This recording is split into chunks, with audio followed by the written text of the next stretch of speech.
Ladies and gentlemen, boys and girls, students, friends, family, everyone on the internet, welcome to episode 85 of the Teacher Emilio podcast. I'm your host, Emilio, and today I've been waiting so long to finally have this episode to record this interview.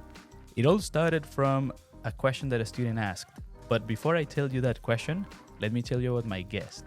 We've got someone who is not just a lawyer in her home country, she's also a lawyer in Australia. So without further ado, let's welcome Anna. Hello, Anna. How are you doing? Hi, Emilio. Good. How are you? Look, I'm really happy. And also thank you so much for coming because I know you're busy. So it's pretty cool to have you here finally, you know. And can you tell us a bit about yourself? Well, my name is Sara Maria. I'm from Colombia. I have been living in Australia for about 12 years. I came here as an international student, and now I'm working as an immigration lawyer and as a migration agent. I'm both. Nice. You know, it's so interesting because we've got one thing in common. We've both been here for 12 years. I think lots of us come as students and then we find our way to stay. That's so cool. So migration lawyer and migration agent. Oh, so wow. I'm one of the few ones now that are both agents and lawyers. Oh, that's so good. So you've got the combo. Yes. Amazing. Well, look, can you tell us the process of becoming a lawyer? Because a bit of backstory, one of the cool things about being a teacher is that you get to meet people from all walks of life. And lots of students, especially from Central South America, they are lawyers back home and they choose to do something else when they come to Australia. So I'm curious because obviously, you know, the system is different and I'm curious. Can you tell us about your experience? Did you come to Australia thinking I want to live, as in I want to be a lawyer in Australia as well, or I want to try something else? What happened? So when I came here, I wanted to study a master's in intellectual property. So I tried to apply to the uni while I was in Colombia, and they requested that I had a TOEFL. Back then was 90 points. I sat my TOEFL and I got 89.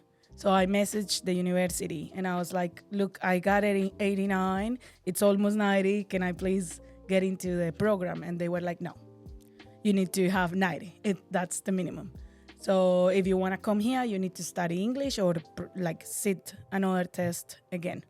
So I decided, okay, I'm not going to do that master's yet. I'm going to go to Australia. I'm going to study English.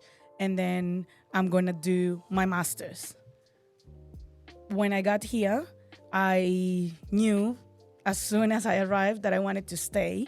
So I decided, okay, is the master's a good option for me to stay in Australia and get permanent residency? And the answer at the time was like, no, this is not going to be the answer. Like, I need to do something else. But I wanted to continue being a lawyer. So I decided, okay, I'm going to become a lawyer in Australia. So I started the process of trying to find out what was needed. I couldn't find anyone at the time that was a lawyer from Colombia and from Australia. I looked like everywhere at the time. Facebook forums and all of this was not that big. So I tried with people that I knew. I tried asking other agents and agencies, and no one could direct me to anyone. So I had to do it myself. I found out that I needed to either get all my subjects approved by the legal board in Queensland, or I had to study again. When you say approved, you mean all your studies from Colombia? Yes. Oh, so they right. do it's like the skills assessment. Okay. They do check all the subjects that you studied back home, and they compare them with what is required in Australia. And if you meet the criteria, then they will tell you, okay, you don't have to study all of them. You only have to study 2. You only have to study 5, 11. There's a minimum for law that are 11 core subjects, but they could be more than than 11 because, for example, there's criminal law, and in some universities, criminal law is criminal law 1, criminal law 2, but that's the core subject. So I tried to do that. I sent all my transcripts and everything to the legal board, and they said, no, this is common law here. You studied in a civil law country, so you need to do the subjects again, at least these 11 subjects. Oh, okay. So you basically had to go from the very beginning, from square one. Sort of, because some universities will say, okay, you can study the 11 subjects, and if you think 11 subjects could be 1 year and a half, 2 years, but you won't be having a degree from Australia. So there's the option of doing the subjects, showing the board that you can get registered now that you have studied them, or study again the Bachelor of Law and try to get some credits for your studies in the past. Oh, okay. And that's what I chose because I thought, okay, I can study the 11 subjects, but after my student visa, I won't have a graduate visa, and I will need that to sort out, find an employment, find the way to stay in Australia. And it sounds more prestigious, right? Like I've got a bachelor's, I'm a lawyer back home, and I've got a Bachelor of Law from Australia. And then that's like, okay, this person clearly, you may meet the requirements of the board, but I think if you've got the degree, it speaks by itself, right? That's what I thought at the time, and I was like, okay, yes, this is something that it's gonna be like. If I say I'm from Universidad Industrial de Santander, most people here won't know what that is. So it's better if I say I am a graduate from Griffith University, which is where I studied in Queensland. Okay. But then with time, I've noticed that that's not always the case because a lot of places here in Australia, they don't care where you study as long as you are qualified. There you go. Okay. Yeah. So I still think I made the right decision, that it was good for me. I studied my bachelor's, so I enrolled in a bachelor's, but they gave me credit because I already had a bachelor of 5 years. So they gave me a year and a half of credit, and I had to study 3 years. I did my bachelor's, and then I got a graduate visa. Then I had to study more because if you want to be a lawyer in Australia, it's not enough with a bachelor. You need to do a graduate diploma or do training for 1 year after you studied at university.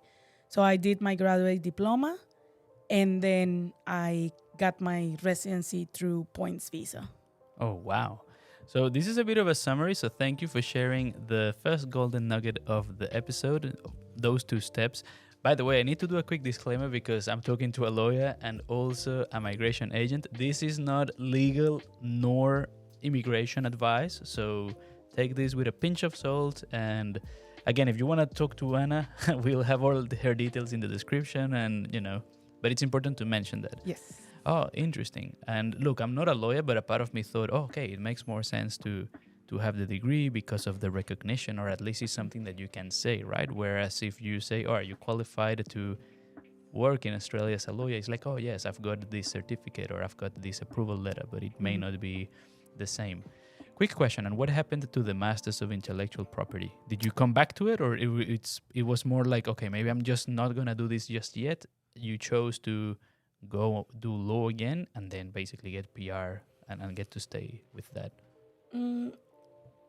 I thought maybe when I am a permanent resident, I'm going to study this Master in Intellectual Property. And while I was studying at uni, I had some subjects that were about intellectual property. So I actually really enjoyed that. And I wanted to also have like a path through that subject in law. But at the end, things worked out differently because I also, while I was studying at uni, I did, we had a subject that it was basically not studying at uni, but you will have to do an internship in let's call it, this is a legal center. So the one that I chose was a refugee legal center. So, oh, wow. Yeah, so that was in my second at the beginning of my third year in law, and we were working in Brisbane helping migrants and refugees to stay in Australia. So doing that, I saw that there was a potential for me to do something that I would feel quite related to, and also that I could be helping others to achieve what I was trying to achieve at the time. No, of So course, very rewarding, right? yes. So that's why things changed for me when I did that subject, and I decided that that was probably best for what I was looking at that stage, which is still where I am. Nice. It's interesting you mentioned the internship because this was my next question. This is out of ignorance, right? When I imagine a lawyer, at least back home, it would be, or let's say anywhere in South America, I would imagine someone working for the council or someone in a private firm. And how was your experience in Colombia versus your experience in Venezuela? Sorry, not Venezuela, Colombia. Was it any much difference, or were you doing similar things, but in different countries, or how was that? I mean, law is very open, and like there's a lot of things that you can do with a bachelor of laws. So in Colombia, my internships and my experience was mostly with administrative law. So it's similar to what it is to do migration law in Australia, because it has to do a lot with the decisions of the government on people. And that's what I was doing in Colombia. I was working with environmental law, which is it was the decision of the council on people's land. So it was similar. I do think that there are quite a lot of differences, but in general, the spirit of the law it's similar. And like lawyers will work in public or private enterprises in Australia or anywhere in the world. I like how you're touching up on the next question that I want to ask. So, since you mentioned that in Colombia you were doing something more like migration law, then my next question was going to be, and what made you become a migration agent? Because was it the fact that you started helping working with refugees, or was it more that it was more aligned with your experience back home? No.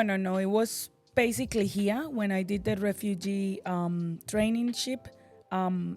I thought, okay, this is interesting. This is something that I can relate and I can enjoy doing. So after I finished that internship, I found a job in a migration agency.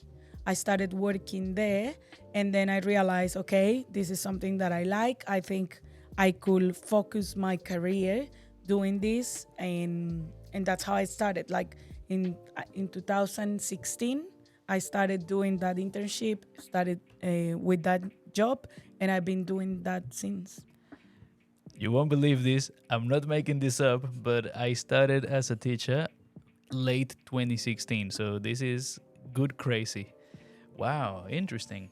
And ever since, so have you been working with different firms, or are you still in the same company, or have you, swapped or been to? I started in Queensland because I studied there. When I arrived to Australia, I arrived to Brisbane. I started in Brisbane. Then when I was finishing uni, I was working with one company there. Then I stopped working with that company. I moved to Melbourne, and then started working with another company here. Then I started working remotely from Indonesia with a company that was in Brisbane. Then I worked with another one in Brisbane. And now I came back from Indonesia, and then I started working where I am now. Wow, that's pretty cool. So it's unpacking so much. I can already imagine, people listening, watching, going, why did you leave Brisbane? You've got the best weather in Australia. But then on top of that, you've got a big city like Melbourne and also working remotely from Indonesia. I mean, that's for some the dream, right? Like you could be in Bali having, I don't know, some Coronas, margaritas, plus you're working. Oh, that's amazing. Yeah. It was something that I will never thought of. Like I didn't even know what Indonesia, Jakarta was. But then I ended up living there, and it was like an amazing experience as well. Can you tell us a bit more about it? Was it the company saying like, hey, we've got an office in Indonesia, we need some volunteers or someone to go? Or was it more just you being adventurous or? It was a personal decision. Oh, cool. I was following love, and like There my you go. partner was living there, so I moved because of that. But I was lucky to have an offer that I could take anywhere in the world. So I managed to do it from Indonesia. Then I traveled back to Colombia, and I worked for a while in Colombia for that company in Brisbane. So I was just lucky at the time. That's amazing. Lots of resilience. And I imagine that maybe for an Aussie, it's like, oh, I'm going to leave Australia. I don't know. But then, we have already left our country. So for you, it's like, oh, Indonesia. Oh, it's only one flight, 10 hours. Yeah, boom, let's go. Let's do this. I'm going. Yeah, it was good. It was good. And like, it's an amazing place. So I had a great time there. And yeah, and sometimes I still miss it. Oh, that's cool. How long did you stay there? Like for 2-3 years? No. It was only, I stayed there for around 1 year. Oh, nice. Yeah. And then now you're back in Melbourne. I had to come back because I was not a permanent resident here, and I was going to miss out my opportunity. So I had to do it before that. You touched up on changes by the government, permanent residency, and, I'm here with the experts. So now we're going to be changing gears, and I have to tell you the main reason that made me think I need to bring Anna to the podcast. I need to talk to an expert. And it is this. As a teacher, sometimes, students tell you their problems, their worries, and thank you so much for getting in touch, for your messages, for your feedback.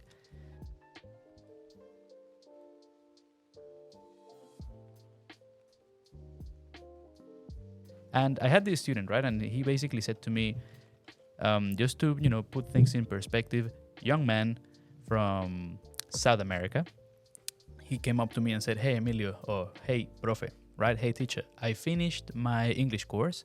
I've got about 6 to 8 months of another course to sort of, let's say, bridge the gap between year 12 and our, last year of high school. And then I need to start my course. I want to become an architect. And I thought that sounds amazing. But then he said, look, the problem is that there is some changes with the list, the infamous list. And now I can't get PR as an architect, or maybe I can, but it's too difficult, blah, blah, blah. I don't know, but you know, right? So you know what I'm talking about. And then he said, what should I do, teacher? And then a part of me is like, well, so are we talking about doing what you want to do, going for, let's say, love, your heart, what you feel like doing, your calling, being an architect, and then not risking, but let's say gambling or, testing your luck with the PR, or doing something else, right? And then he's like, yes, exactly, that's right. So I thought, okay, I need to bring Anna, because I'll just share with you guys and with you what I think about that, because for me it's a bit different. And I said to him, look, young man, I'm from Venezuela, and my country is a beautiful place, but with a lot of problems. I wouldn't even blink, and I would pick the option to get the PR quickly. However, you need to also think about how, quote unquote, expensive it's going to be to work in a place that you don't enjoy for 2 years plus, because now apparently the PR is a bit more difficult than before, right? The courses are relatively or quite expensive. We're talking about 20 to even 25, 30,000 Australian dollars per year. And on top of all that, you don't have the guarantee of, and I said, look, I suppose you have to weigh in that pain of doing all those things versus the pain of waiting 5 to 6 years to then do what you really want to do. Oh, important thing, he did mention, I would like to study that eventually. Mm-hmm. So I thought, look, it's really tricky, but I don't know. See, I started to, and this is where you come in. Anna, tell us, what do you think? And again, not being legal advice, but I'm just curious.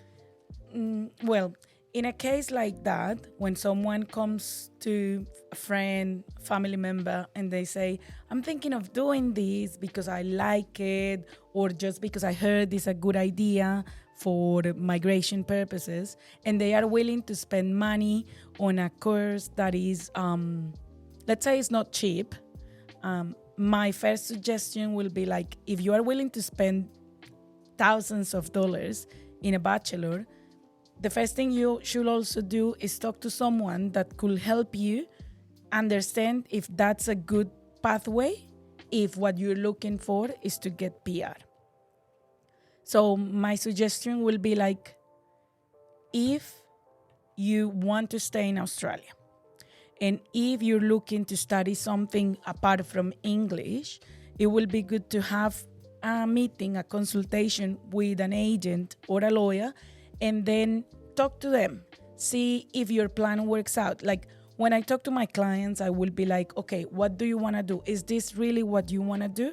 Because obviously I will prefer to advise someone that wants to do something and it works for the list and for the PR. Do it. Like, this is amazing because you're going to be doing something that you're actually going to enjoy. And the process of migration in Australia could be quite disappointing sometimes. So it might take you 1 year, but it might also take you 10 years or 12 years, or you might not get it. And then if you study something that you actually don't enjoy, you're going to feel that you just wasted those years. True. I want to jump in and add to that, because this is also something that I said to him, and that's where, I mean, where that factor is so key. Is like, at least if you were to study what you want to study, if things do not work out, because, you know, we haven't got a crystal ball, no one does, right? And we don't know what's going to happen. But if you were to go, and this is what I said to him, if you were to go back to your home country, would you be, let's say, in a more or less favorable position with whatever you had studied? Because I think it is fair to say that, at least, for example, in Venezuela, assuming this person was from Venezuela, your career would be quite different if you were to study something like carpentry, painting, or even being a chef versus being an architect. You have, I mean, you know, your quality of life could greatly improve if you were to be an architect. And if you were to go back home and say, oh yeah, I'm an architect from Australia, it's like, oh wow, ooh, nice, Australia, opera house, blah, blah, blah, blah. So it's interesting you also mentioned that. Yeah, and it won't also, like, it will be more than just going back to your country. It will be like anywhere in the world. Like, because a lot of people here are like, I'm not really enjoying in Australia that much. It's far from my home. Maybe I'm going to move to Canada. Oh, yeah. So if you do something that you like, you're probably going to enjoy it here in Canada, in your home country, anywhere in the world. So obviously that will be like the best advice, I believe, but not always it is the quickest one, or like the most realistic one. Because, for example, in your example, being an architect in Australia, you need to study 6 years. Oh, wow. There you go. Even Australians study a Bachelor of Architecture, but they have to do a master's. Oh, wow. So it is that, well, I mean, but at the end of the day, you could go and say, I've got a master's from Australia, and that's also quite powerful. Yeah. Probably anywhere you go. Interesting. Look, I'll jump in and tell you a bit about, well, actually, it's just that you touched up on so many good things. But look, I've taken a few notes, and you said, I've heard this, such and such said this, and I think we have that in common, because that happens to me when some of you guys want to pass IELTS or PTE. Oh, I heard that I need to do this, I heard I need to say this, I heard this, but then I didn't get the result I wanted in the test. And then it's quite complicated. I guess you may deal, I mean, from what I'm hearing, there may be a chance of you also dealing with these kind of things, right? People coming to you, they were told something, but then that was not the case, and then they have to find a pathway to stay, right? Yeah, like usually people hear different things, and they always come with like, oh, I saw in Facebook, or my friend told me that one of his friends, and there's always this chain of miscommunication, which is quite sad sometimes, because some people are like really excited, and when you talk to them, you bring them down, and like you feel like, oh, I wish it was like how you expect it to be. but I have to be honest and realistic with what I'm telling you. And in that case, for example, something that we have in common is the English, like the English criteria. And it's one of the first things that I will always discuss with my clients. I will be like, okay, have you sat an English test? Do you have a result that is going to help you with the pathway that you're choosing? And most of the time, unfortunately, most people are like, no, I haven't, or I haven't even tried. So I always suggest, and it will be one of the main things to get PR is like work on your English. If you don't have English, it will be really difficult to try to get permanent residency in Australia. And it will also make your life complicated.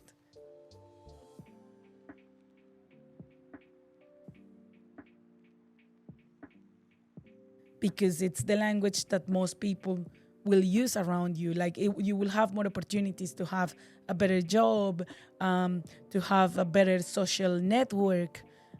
So that's the main thing that I suggest. Like if you want PR, go and improve your English or get a test result, because well, you're a teacher, but like having a good English is not always equivalent to having a good English test result. This is so crazy. Whoa. And that's so true. Look, and I totally agree. I think what I normally tell people, especially if you're watching or if you're listening, if you're a PT person, this is to you, because people always say, oh, tell me the tricks, or I know the tricks, and now I need to get 80, 90. And I always ask them, all right, but what is the end goal? I understand you want your 8, or you want your 7, or you want your score. But then I just flip it back to them. What are you going to do in 2 years' time when you don't have a template and your boss, you're an engineer, for example, and your boss says, hey, can you please write me a 10-page report? This is a true story, because I've had students coming back to me after they passed the test, because maybe that approach was not the best. I don't want to be the teacher saying, do this, do this, do that. I always say, if you want to use the template, use it. I don't recommend it, but it's interesting you bring this up, because at the end of the day, in whichever career path you choose, you will see only benefits. I mean, you will only get more from improving your language skills, and especially with PR, right? Because I get that very often. Teacher, I want to do my master's and I need a 7. Fantastic. And tell me a bit more. Oh, I got here 6 months ago and I've never studied English. It's like, okay, wow. So you need to be, and I think this is where we also have that in common, because I have to be like, well, look, that's great, but getting a 7 is challenging. It's pushing you have to really push yourself, and even if you were to get it, you would still struggle. So it's interesting that you mentioned this, and as we were speaking, a part of me is like, we've got so much more in common than what we think. Yeah, like English is one of the main requirements to get PR or like stay in Australia, and it will require effort, sacrifice sometimes, and if people are not ready to do that, they will need to reconsider, like, okay, what am I gonna do here? Now that you mentioned reconsidering, another question, it is this. I've got people with both exams, right? For example, with IELTS and PTE. Hey, teacher, I spent, for example, 3,000 in a PTE course. I know all the tricks. I did it 3 times. I almost spent $5,000. I can't pass the test. Help me. And it's like, okay, well, let's try, blah, blah, blah. But then I would ask them, what do you think about IELTS? Oh, no, IELTS is too hard, blah, blah, blah. But then they would try it and it would work. And the reason I'm bringing this up is because I'm wondering if maybe when people come to you, have you ever said to anyone like, look, maybe Australia, I mean, as much as we want everyone to stay, right? I think we've got also that in common. We want people to stay and have a good time and make this country even better. But have you been in a situation where you tell someone, look, why don't you think of maybe going to Canada? Or maybe Australia might not be the best place for you? Not really. Like I wouldn't particularly like to say that to someone, because it's someone's dream. I do have to bring them to the reality of what's happening to them, and be like, if you cannot achieve this and this and this, then your chances to stay here are going to be limited. And it's, like I've had clients that unfortunately had to leave the country because they couldn't in certain amount of time get what they had to. And it's sad, but unfortunately that's how Australia works. Talking about sad things, I don't want to make anyone cry or, bring any scary stories. I'm sure you've heard worse than this, but I had a student once who told me, look, teacher, I was told that I was going to come to Australia, and I basically sold everything, my motorbike, my house back home.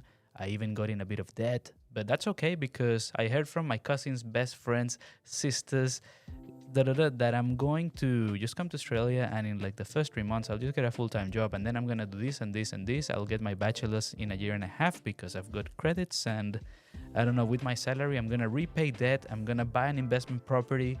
You know where I'm going with this example. It's like some people are told maybe something that is not precisely true, to say the least.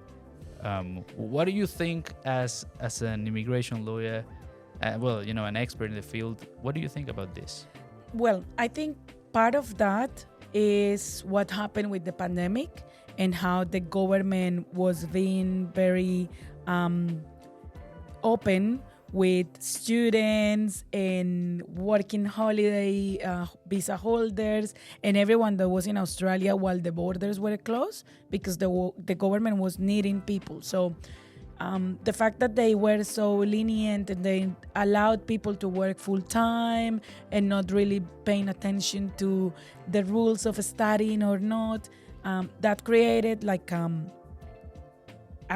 view for people outside that things in Australia were quite easy, that it became the American dream where everyone was going to come and become rich. And the reality is that Australia doesn't work like that. Australia doesn't match that American dream where you go, work hard and get a lot of money and that's it.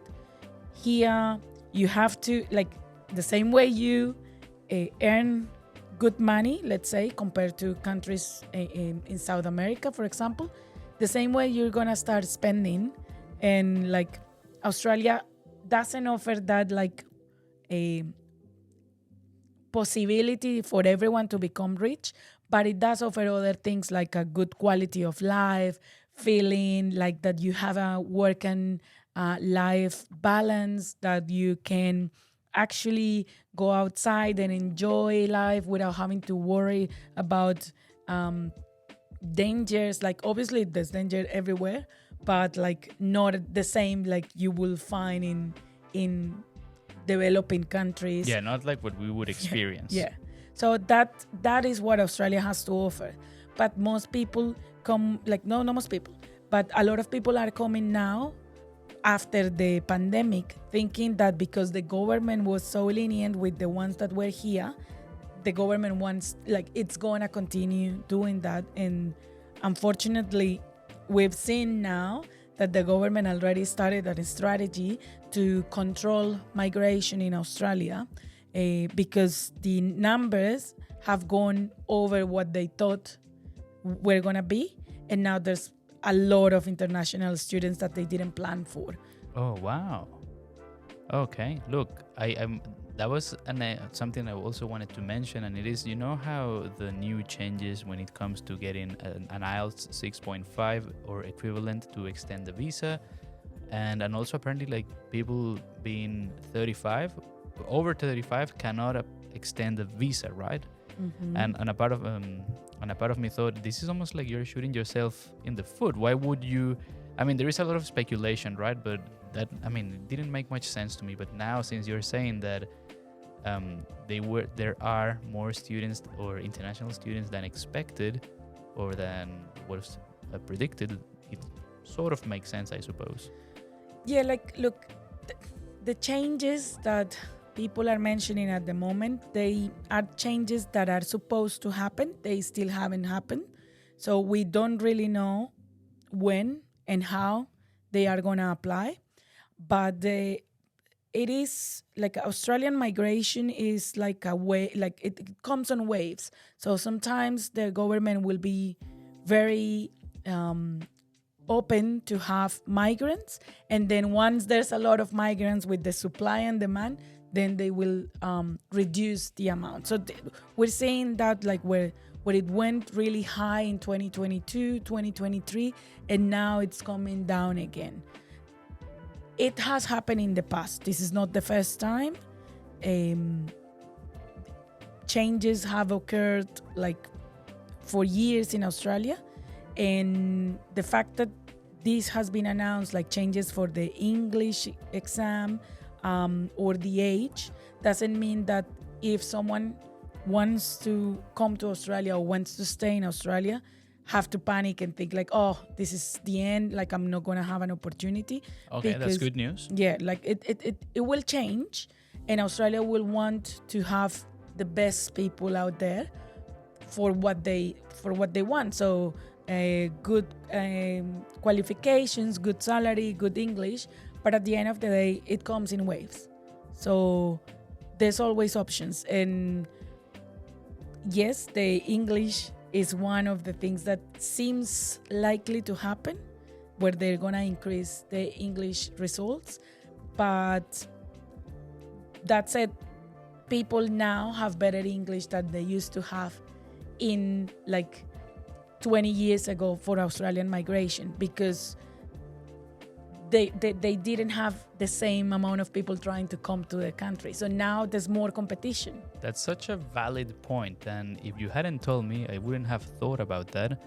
And it's true, the stress is real. I mean, you see me relax, but trust me, a part of me is freaking out. Maybe does that happen to you when you see people, you sort of get that, because there is a lot of stress, speculation, and it's tough, because at the end of the day we want to help people, and it's like, well, I know they're raising the test score, I know that these changes may happen, and inevitably you you also yeah of course, like my clients will contact me in panic, like, Anna, this is happening, like I'm gonna turn 35 and I haven't finished my course, I'm not gonna be eligible, I just spent like $60,000 doing a master's, and now I'm not gonna be eligible. What am I gonna do? And like that, you feel stress for those people as well. Like you think like, okay, how can I help this person? Like if the government and the news and everything sounds so scary.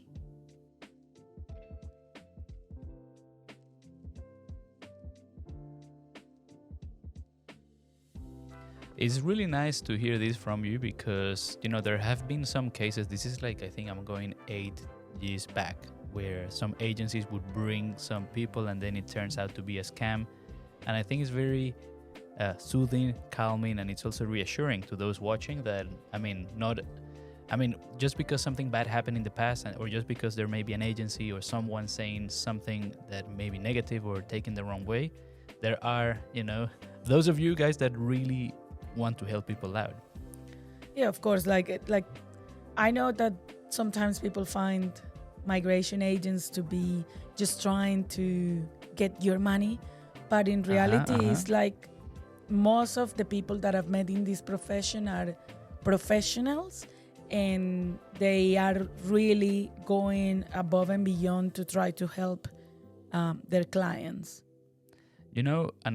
You mentioned change, right? And ever since the pandemic, I've noticed a few changes. One is that I would say from between 2020 to 2021, or like that really harsh lockdown time, more people were thinking of going to Canada, probably because of the lockdown, which makes sense.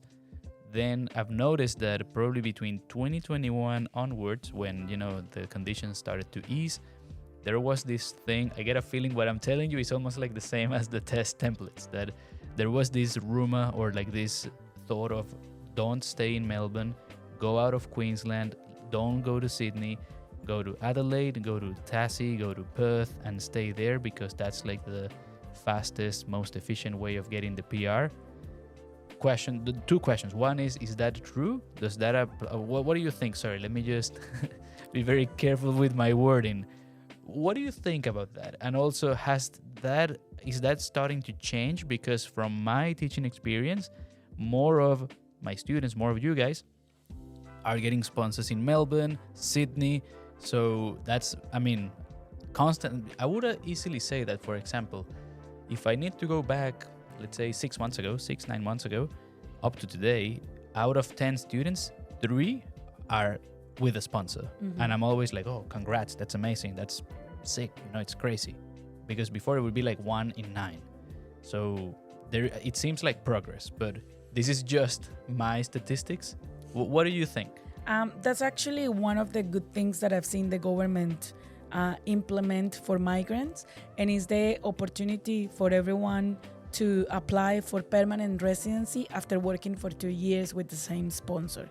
So that said, because that changed on 25th of November 2023, then regional migration started to not be as attractive as it was, because now you can get PR with any occupation anywhere in Australia Oh, wow. if you are sponsored. Oh, okay. So I will say I'm never like, I don't like to recommend to people to move to a regional area. Why if not? it's only because they think they're gonna get invited to points visa, because it leads to disappointment in a lot of situations. So if you tell me, okay, I have a job offer, I went to Adelaide and I really enjoyed the city, then I will be like, great, do it. You might have more options, because the options are like, there's more visa types that you can apply for. But that necessarily doesn't mean that you're gonna get invited. And a lot of people move to regional areas, especially like Tasmania or Northern Territory, and they don't have that many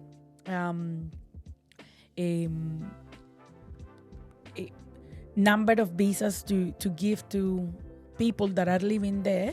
And most of them are like, I didn't even know how Tasmania looks. Like, if you're young, if you like to party, if you're very social, and you move to Tasmania where it's rural, like it's more like a slow down kind of living, Maybe then you're more gonna family find oriented. Yeah. So you're gonna find that that's not what you actually wanted for your life. You're gonna hate it, and probably you're not gonna find a job because you're gonna be sad and like feeling like nothing's working for you. But if you're family oriented and you really enjoy the outdoors and like that kind of like countryside living, then Tasmania will be great.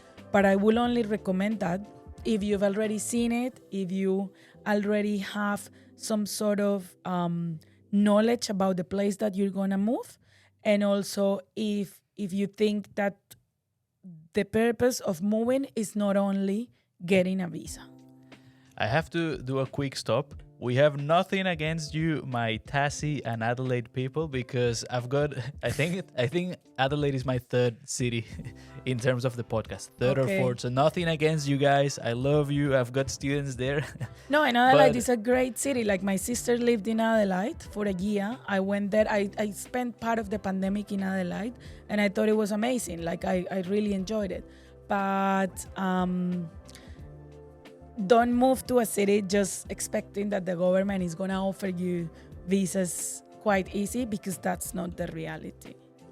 Okay, and that's, I think, also a nice approach, because it's almost like saying, and I like that you bring up the fact of that, let's say, personal, what's a good way to put it, like well-being, in the sense that, yes, Australia is a great place, but maybe, let's say, don't put yourself in an unfavorable situation if that may not be the best for you.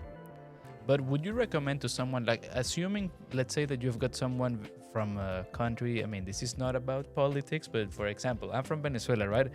If I didn't have the PR and I come to you and I would be like, Anna, I would do anything.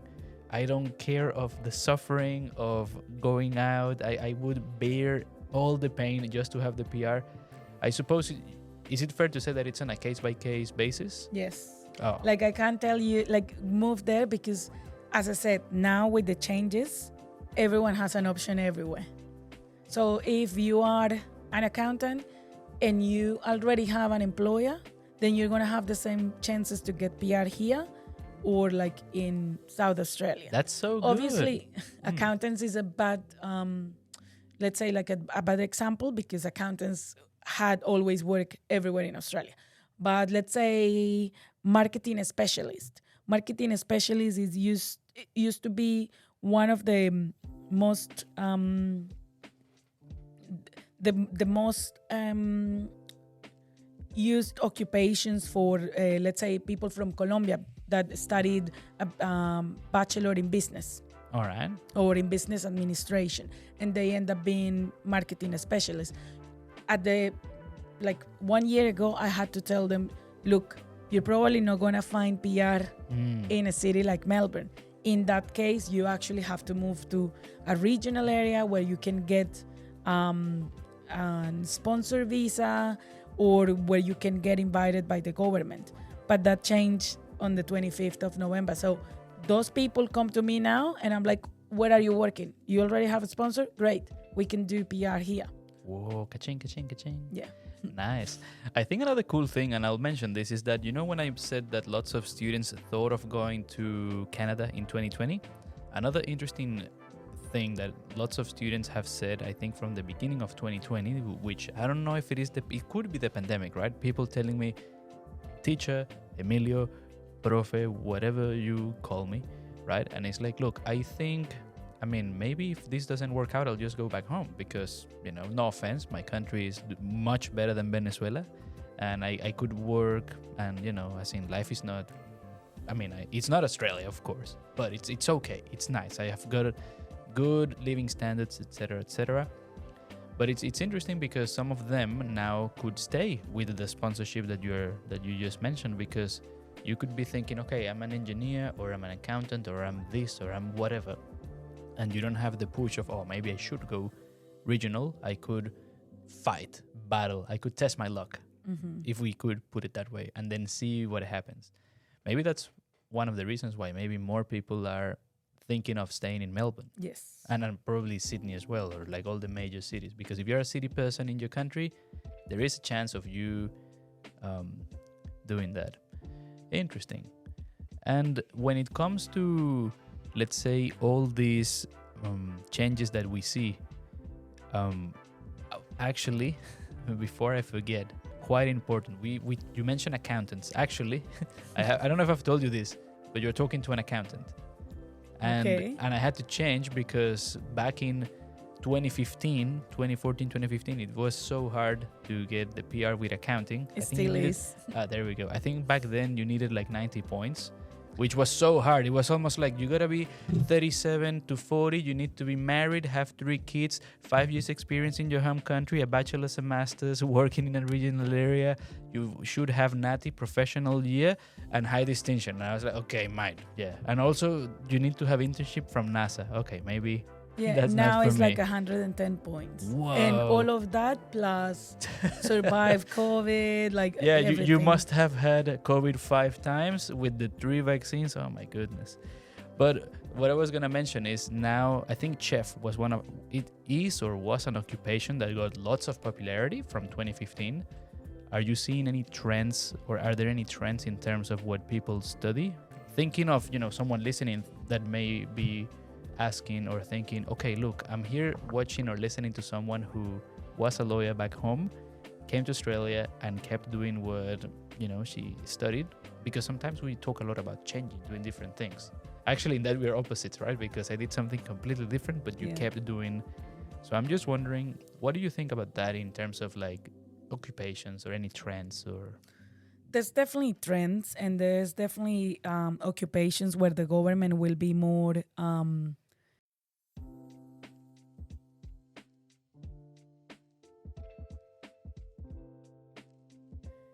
it will be likely that the government will want you to stay. Chefs, for example, has been one that it's been on the list like for many, many years. It's still on demand. So yes, if you're looking to have like, let's say, quick pathway that you think that it's going to be, that is going to happen, then there's carpentry. Construction is still growing in Australia. Everything related with energy,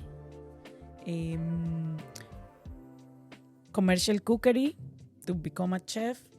At the moment, painters are really trending as well. Oh, yes. So everything that's related to construction, painters, tilers, floor renovators, plumbers, that will be needed in Australia. You know, another interesting thing, and now I have to do a quick shift because I cannot stop this interview, this episode, without asking you about love. Because that's another problem. You know, I cannot say this question in the episode, but I had students asking me, hey, teacher, my partner is from Australia and he or she says the F word way too much. I don't understand what this person is trying to say. And obviously, that's also a pathway for PR. Yes. So in terms of that, with partner visas or with that pathway, any thoughts on that?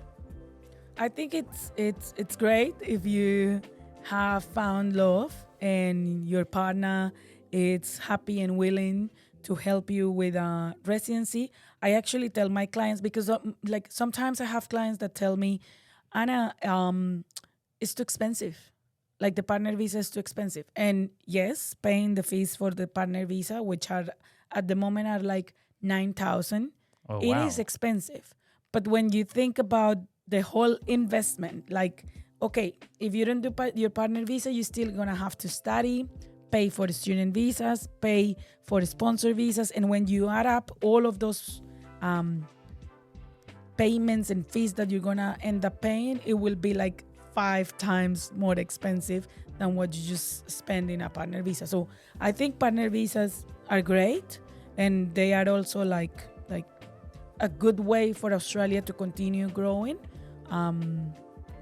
I have a lot of clients on that area, and I think if it's an option for you, don't dismiss it because you think it's expensive, or don't dismiss it because you're not sure if your partner will be okay or not. I think it's something that obviously needs to be discussed, but a lot of people don't really understand what it means, so they might feel a little bit threatened and like, oh, but do I have to give my details to the government, or like they don't really know what's gonna happen.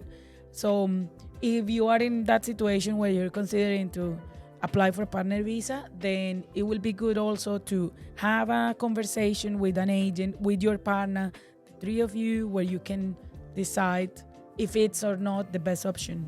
And would it be similar, or I mean, this is just from someone who didn't do the partner visa, but I'm wondering, is it fair to assume in very simple English, is it close or similar to, what is it called, to like being married?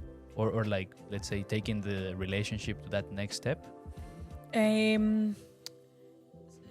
Sort of. Like, I mean, in general, in Australia, if you are living with a person for more than 12 months or more than 2 years, or you have registered your relationship, it's already considered almost like a marriage.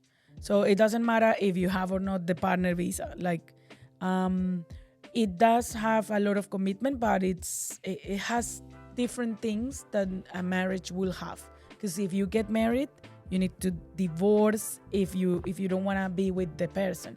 When you are in a partner visa or when you are in a de facto relationship, you don't need to do that. Interesting.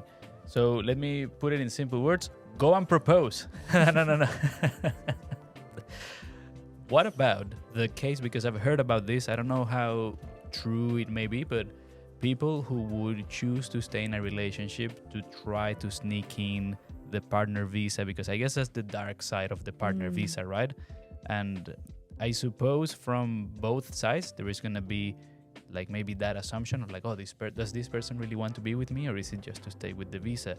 And quick horror story that I heard, it is basically someone who did the partner visa, but then apparently this person, the partner, Aussie, this Australian person, just said, look, we don't want to, or we are not a couple anymore, cut that partner visa. This person, I think the person would have been like late 30s or close to 40s, and apparently there were not many options, and then that person had to leave.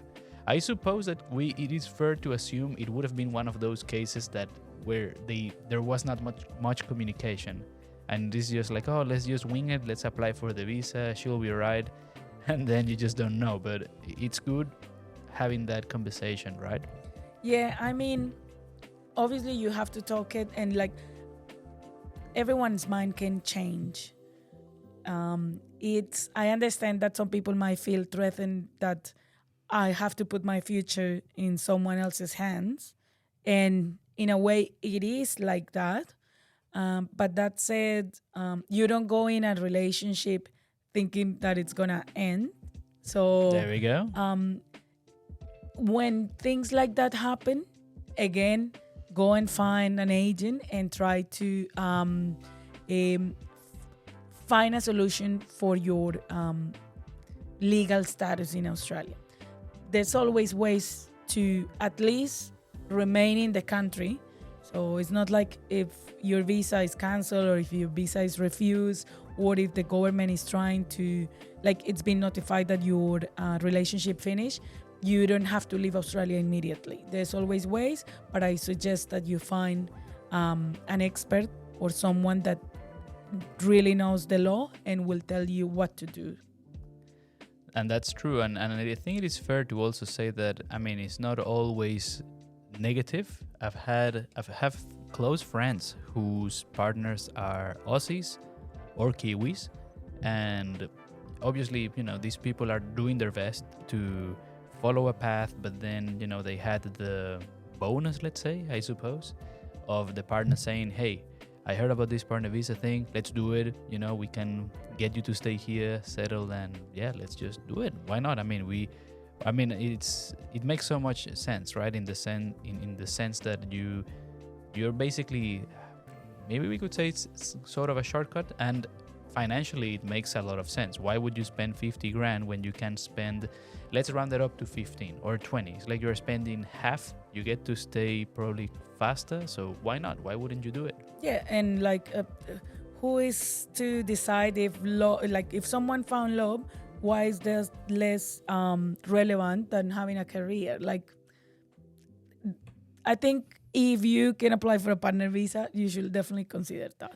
And if you want to talk to an expert, like the one I've got here in front of me, you would need to get in touch, because remember, none of this is migration or legal advice. Anna, can you tell us a bit about, because you also mentioned refusal letters and basically consultations. If anyone wants to get in touch with you, or basically tell us a bit about what you do, in case, you know, anyone listening thinks, oh, I want to get to talk to Anna. Yeah, so I work in a migration agency that is called iMigration. So that will be i-migration.com. Everything will be in the video description.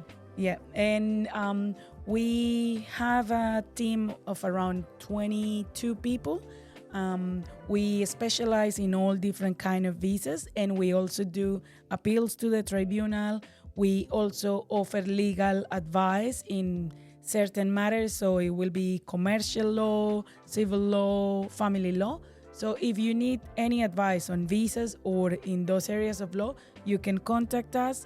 We have at the moment 3 lawyers and 4 migration agents, and I am one of those. I'm the lawyer and the agent, and I usually work with business sponsor visas, so that will be my jam.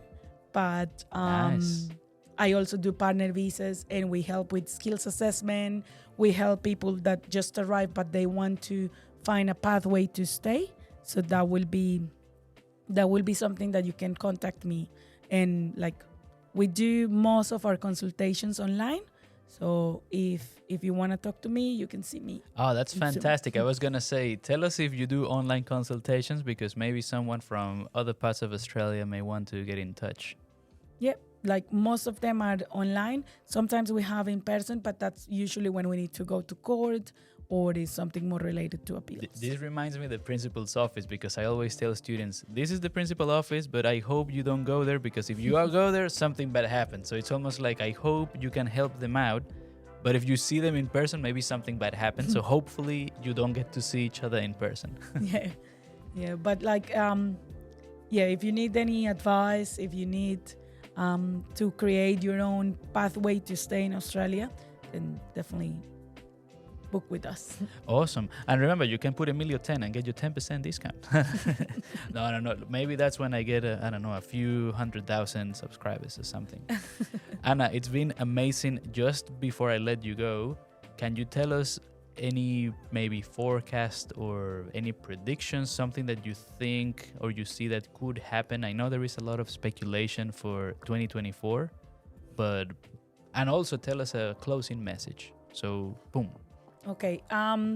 As a forecast, I think focus on getting a good job where they appreciate you and they are willing to help you with a sponsor visa. I think that's where Australia is moving towards.